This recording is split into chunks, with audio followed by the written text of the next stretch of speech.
Assalamualaikum warahmatullahi wabarakatuh.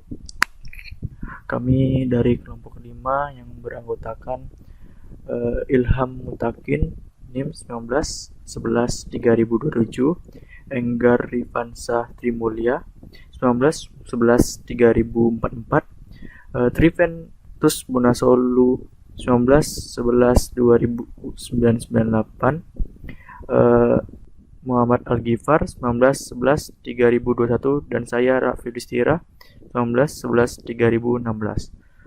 Jadi kami akan membawakan tentang inheritance, yaitu pewarisan. Jadi tugas kami yaitu Ilham menjelaskan codingan, sedangkan Enggar itu menjelaskan slide 1 sampai 4, dan Triventus slide 5 sampai 7, dan Muhammad Al-Ghifari 8 sampai 9, dan terakhir saya yaitu menjelaskan sebagian codingannya. Assalamualaikum warahmatullahi wabarakatuh. Perkenalkan, nama saya Enggar Rifansah Trimulya dari kelas Informatika 7 dengan NIM 19 11 3044. Inheritance atau pewarisan. Inheritance atau pewarisan adalah pilar penting dari OOP atau Object Oriented Programming. Ini adalah mekanisme dalam C di mana suatu kelas diizinkan untuk mewarisi fitur, field, dan metode dari kelas lain. Istilah-istilah penting dalam pewarisan. 1. Superclass. Superclass adalah kelas yang fitur-fiturnya diwarisi, dikenal sebagai kelas super atau base class atau parent class. Kedua, subclass. Subclass adalah kelas yang mewarisi kelas lain, dikenal sebagai subclass atau derived class, extended class, atau cheat class. Subclass dapat menambahkan field dan metode sendiri selain field dan metode dari superclass. Ketiga, reusability atau pewarisan mendukung konsep reusability, yaitu ketika kita ingin membuat kelas baru dan sudah ada kelas yang menyertakan beberapa kode yang kita inginkan, kita dapat menurunkan kelas baru kita dari kelas yang sudah ada tersebut. Dengan melakukan ini, kita menggunakan kembali field dan metode dari kelas yang ada. Tipe-tipe pewarisan dalam C. Pertama, single inheritance. Single inheritance atau pewarisan tunggal. Dalam pewarisan tunggal, subclass mewarisi fitur dari satu superclass. Pada gambar di bawah, kelas A berfungsi sebagai kelas dasar untuk kelas turunan B. Oke, baik, saya akan melanjutkan penjelasan selanjutnya, yaitu multilevel inheritance. Multilevel inheritance atau pewarisan multilevel. Dalam pewarisan multilevel, kelas turunan akan mewarisi kelas dasar, dan juga kelas turunan juga bertindak sebagai kelas dasar ke kelas lain. Pada gambar di bawah, kelas A berfungsi sebagai kelas dasar untuk kelas turunan B, dan kelas B berfungsi sebagai kelas dasar untuk turunan C. Kita bisa lihat gambar yang sudah tercantum di bawah. Oke, selanjutnya kita akan lanjutkan penjelasannya selanjutnya, yaitu hierarchical inheritance. Hierarchical inheritance. Dalam hierarchical inheritance, satu kelas berfungsi sebagai superclass atau kelas dasar untuk lebih dari satu kelas. Pada gambar di bawah, kita bisa lihat gambar yang di bawah sudah dicantumkan. Kelas A berfungsi sebagai kelas S. Kelas A berfungsi sebagai kelas S dasar untuk kelas B, C, dan D.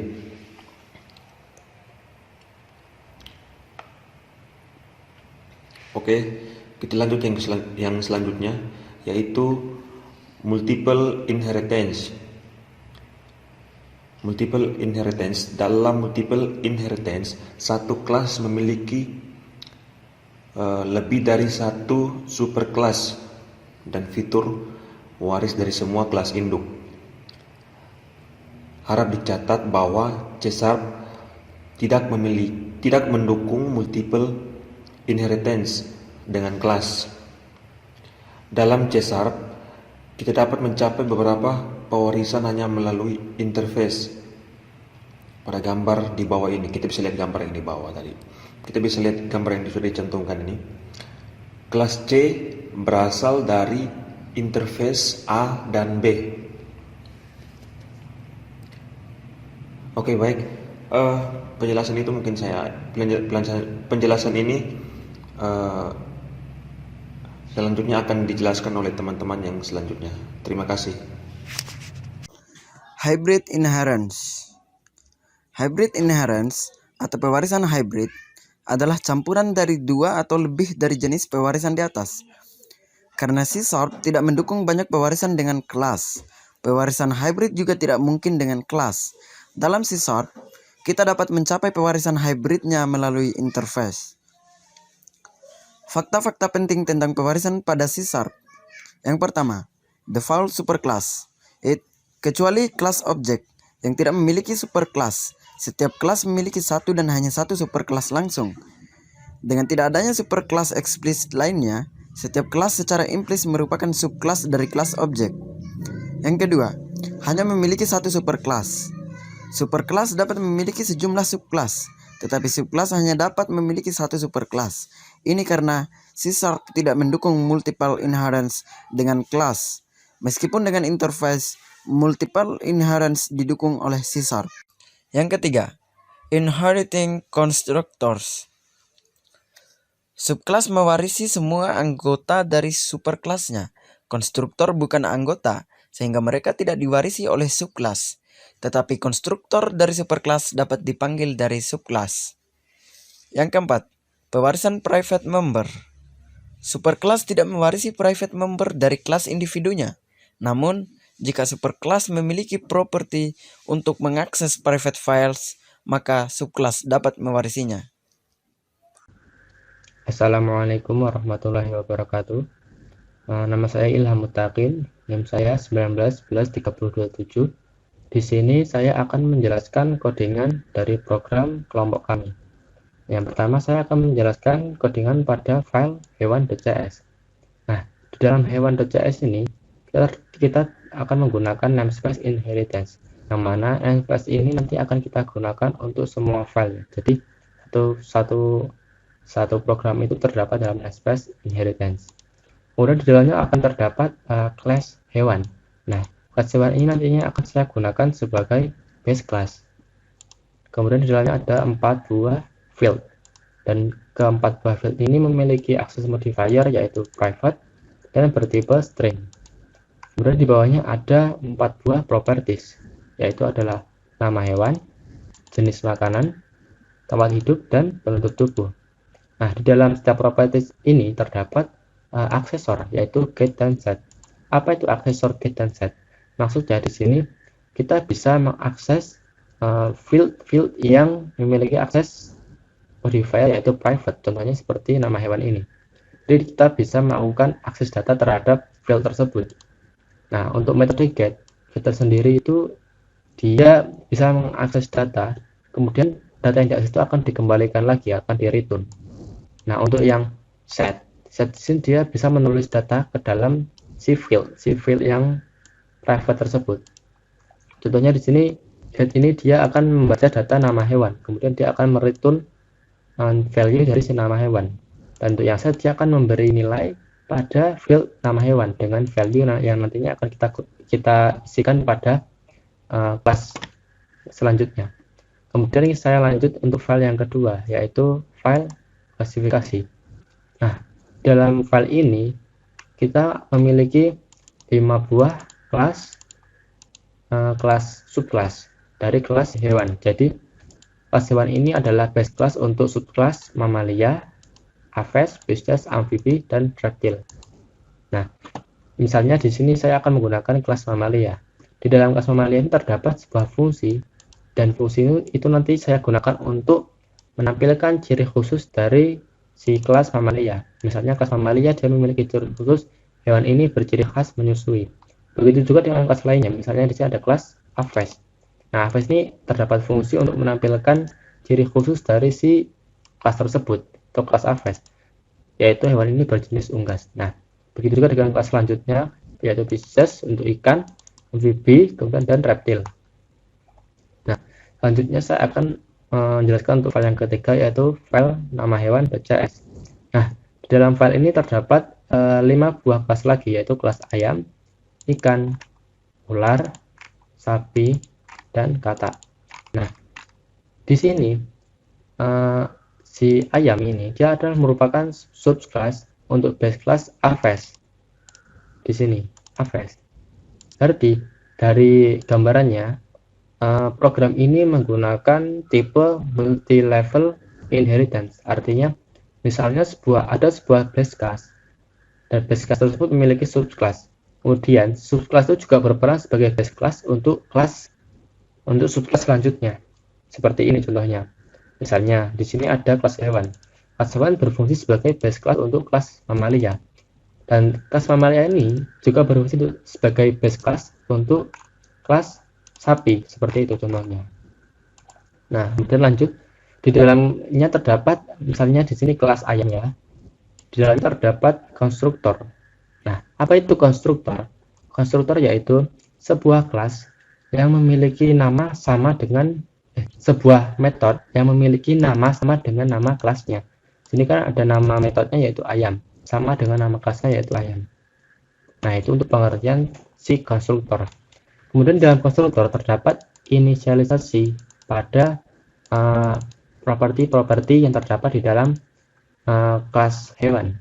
Misalnya di sini ya, nama hewan sama dengan ayam jago. Maksudnya dia itu akan mengakses nama hewan, yaitu properti nama hewan. Di sini dia akan menjalankan fungsi set, yaitu fungsi penulisan data atau penulisan nilai. Dan nama hewan ini diberikan value, yaitu misalnya di sini ada ayam jago, berarti nama hewan diberikan value ayam jago. Dan ada jenis makanan. Di sini dia juga akan menjalankan properti jenis makanan ini. Kemudian dia akan langsung menuju ke fungsi set, yaitu di mana dia akan memberikan atau menuliskan nilai pada jenis makanan, yaitu value-nya adalah omnivora. Dan ada tempat hidup. Dia akan menjalankan properti tempat hidup dan langsung menjalankan fungsi set, yaitu pemberian nilai pada field tempat hidup, yaitu isinya adalah darat. Dan yang terakhir yaitu bentuk tubuh. Dia akan menjalankan properti bentuk tubuh dan menjalankan fungsi set yang berisi pemberian nilai atau value pada field bentuk tubuh, yaitu bulu. Nah, begitu juga dengan kelas-kelas selanjutnya, sama halnya dengan kelas selanjutnya. Jadi dia akan memberikan nilai atau melakukan set nilai pada properti yang bersangkutan. Misalnya di sini ada properti hewan, maka dia akan memberikan set nilai pada properti nama hewan di sini ya. Nah, untuk kelas yang lainnya juga sama seperti itu. Baik, untuk penjelasan dari saya rasa cukup. Terima kasih. Jadi di program .cs ini memiliki namespace inheritance. Begitu juga dengan nama underscore hewan.cs, lalu klasifikasi .cs dan hewan.cs. Di program .cs itu memiliki kelas program yang dimana di dalamnya memiliki fungsi main, yaitu fungsi yang pertama kali akan dibaca oleh compiler. Akses modifier static dan memiliki tipe access point. Jadi di sini terdapat juga kelas instansi, yaitu contohnya kelas mamalia, seperti di klasifikasi yaitu mamalia. Untuk menggunakan kelas atau menjadikan objek, contohnya mamalia, kita harus menginstansikannya seperti mamalia, lalu diinstansikan menjadi mamalia. Dan sama juga untuk kelas reptil, amfibi, pisces, aves, dan yang lain-lainnya.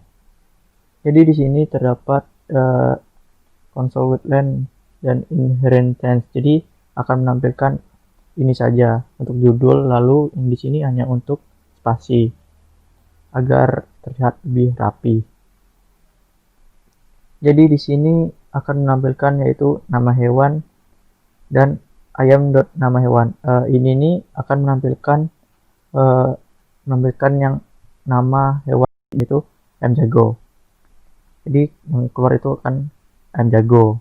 Dan di bawahnya itu ada jenis makanan. Jadi jenis makanan ini akan mengakses atau menampilkan yang ada di sini, yaitu jenis makanan, yaitu omnivora. Dan lalu berikutnya itu ada habitat dan penutup tubuh. Jadi untuk keduanya sama saja seperti yang tadi di atas. Dia akan mengakses ayam yang ada di sini, lalu akan mencari tempat hidup dan juga penutup tubuh, dan akan menampilkan yaitu darat dan bulu.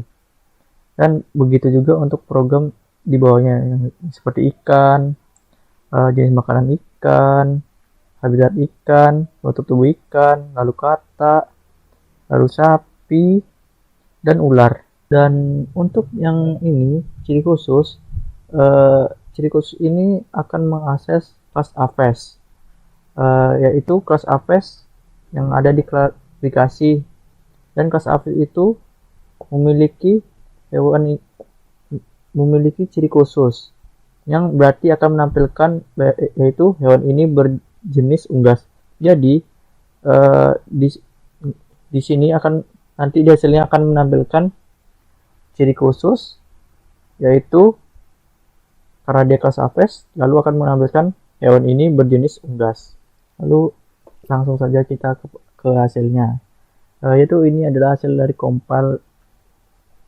compilernya, yaitu ayam jago omnivora, darat dan bulu, dan hewan ini berjenis unggas.